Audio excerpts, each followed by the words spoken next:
First at 5, a Tulsa County judge says there's enough evidence for a 14-year-old charged with murder to move toward a trial.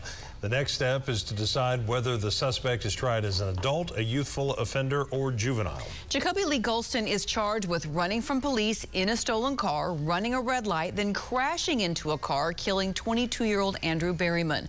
That crash happened near 71st and Memorial back in June. News on 6's Reagan Ledbetter is live with what happened in court today. Reagan.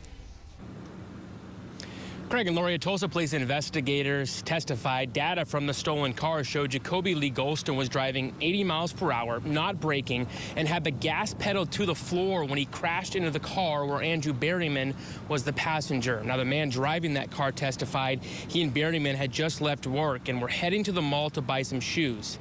He says he was at an intersection with the green arrow, so he started to turn left into the mall parking lot when they were hit. He says all he remembers is being in pain, then spending the next 5 days in the hospital with severe injuries.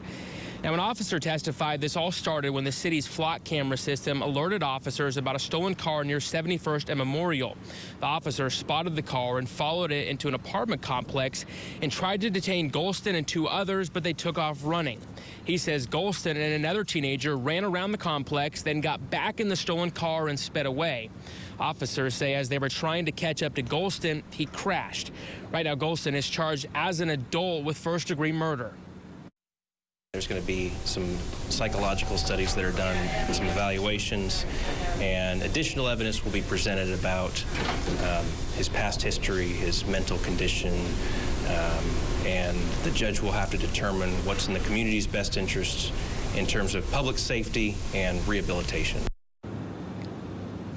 Now, Golston was arrested again this summer after police say he escaped the Juvenile Justice Center by jumping the rec yard fence. They say Golston was arrested in another stolen car. Live in Tulsa, Reagan Ledbetter, Oklahoma's Own, News on 6.